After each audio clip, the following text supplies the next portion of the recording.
Latest news के लिए subscribe करें और न्यूज अपडेट के लिए बेल आइकॉन पर क्लिक करें।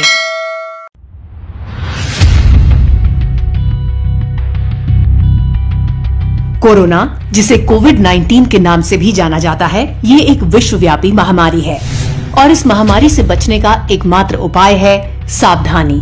सावधानी के तौर पर हाथ को नियमित अंतराल पर 40 सेकंड तक साबुन या सैनिटाइजर से धोएं, मास्क पहनें एवं फिजिकल और सोशल डिस्टेंसिंग का सही ढंग से पालन करें। इसके साथ साथ अपने शरीर के अंदर इम्यूनिटी लेवल यानी प्रतिरोधक क्षमता बढ़ाने की जरूरत होती है। खाने में पौष्टिक तत्व, हरी सब्जियों के ज्यादा से ज्यादा प्रयोग और विटामिन के सेवन से हम आसानी से अपनी इम्यूनिटी लेवल को बढ़ा सकते हैं। इन सब सावधानियों के बावजूद यदि आपको बुखार, सर्दी जुकाम, गले में खराश, कफ या हाथ पैर में दर्द की समस्या आती है तो आपको अपने नजदीकी कोविड सेंटर में जाकर अपना टेस्ट कराना चाहिए। अगर आपका कोविड-19 टेस्ट पॉजिटिव आता है तो भी घबराने की जरूरत नहीं है। कोविड में दो तरह की स्थितियां बनती हैं, एक एसिम्प्टोमेटिक जिसमें मरीज में कोई लक्षण नहीं दिखते और दूसरा सिम्प्टोमेटिक जिसमें लक्षण दिखते हैं। दोनों ही स्थिति में आपको अपने नजदीकी कोविड सेंटर से सलाह लेनी चाहिए।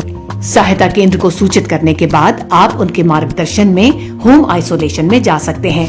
होम आइसोलेशन मतलब आपके घर के अंदर ही आपके उपयोग के लिए अलग कमरा और एक टॉयलेट की व्यवस्था।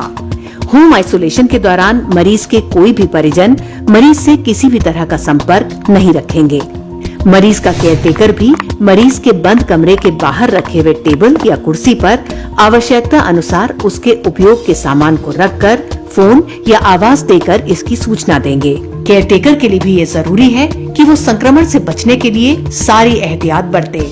होम आइसोलेशन में रहते हुए किसी भी वक्त अगर आपको किसी भी तरह की परेशानी का एहसास होता है तो नीचे दिए गए कंट्रोल रूम नंबर से अपने नजदीकी कंट्रोल रूम को तुरंत सूचित करें। राज्य स्वास्थ्य विभाग की कुशल निगरानी में ये कंट्रोल रूम 24 घंटे आपकी सहायता के लिए तत्पर हैं। होम आइसोलेशन में छोटी छोटी चीजें जिनका आपको रखना है हमेशा ख्याल। कोरोना संक्रमित व्यक्ति के लिए अलग हवादार कमरा और टॉयलेट होना जरूरी। मरीज की देखभाल के लिए किसी एक व्यक्ति का 24 घंटे उपलब्ध रहना जरूरी।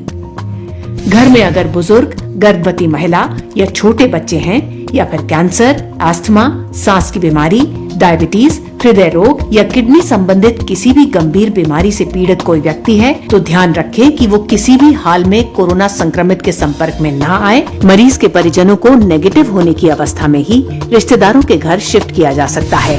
होम आइसोलेशन में रह रहे मरीजों के लिए निर्देश। सबसे जरूरी बात है डॉक्टर के निर्देशों का सही ढंग से करें पालन। अगर आप किसी अन्य बीमारी के लिए पहले से दवा लेते हैं तो अपने डॉक्टर से जरूर सलाह लें। घर के अन्य लोगों के साथ घरेलू इस्तेमाल में आने वाली चीजें जैसे बर्तन, तौलिए या अन्य सामान साझा ना करें। शरीर में पानी की कमी ना हो इसके लिए लगातार सूप, पानी, जूस आदि पीते रहें और काढ़े का नियमित रूप से सेवन करें। शराब और धूम्रपान के सेवन से बचें। हर दिन शरीर के तापमान और ऑक्सीजन लेवल का रखें ध्यान। होम आइसोलेशन मरीज हेतु आवश्यक शर्तें। मरीज एवं उनके परिजन किसी भी परिस्थिति में घर से बाहर नहीं निकलेंगे और न ही बाहर से परिजन, मित्र या कोई अन्य व्यक्ति उनसे मिलने आ सकेगा।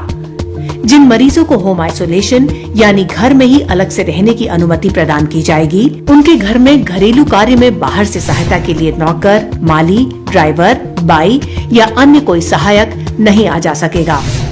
होम आइसोलेशन में जाने से पहले मरीज अपने लिए थर्मामीटर और पल्स ऑक्सीमीटर की व्यवस्था पहले से सुनिश्चित करें। और आखिर में सबसे पते की बात, होम आइसोलेशन को सजा की तरह ना लें। इस वक्त का उपयोग टीवी पर अपना मनपसंद कार्यक्रम देखने, संगीत सुनने, किताबें पढ़ने या जिस भी चीज में आपका दिल लगता है वो करने में करें।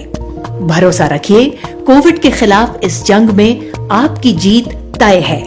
राज्य सरकार आपकी सुरक्षा के लिए 24 घंटे मुस्तैद है। राज्य शासन, हमारे सारे विभाग, चिकित्सक, सफाई कर्मी, पुलिस आदि कोरोना संक्रमण के प्रसार को रोकने और उपचार में लगे हैं। लेकिन अगर आप सावधानी नहीं रखेंगे, बचाव के उपायों का पालन नहीं करेंगे तो फिर कोरोना वायरस संक्रमण की रोकथाम मुश्किल होगी।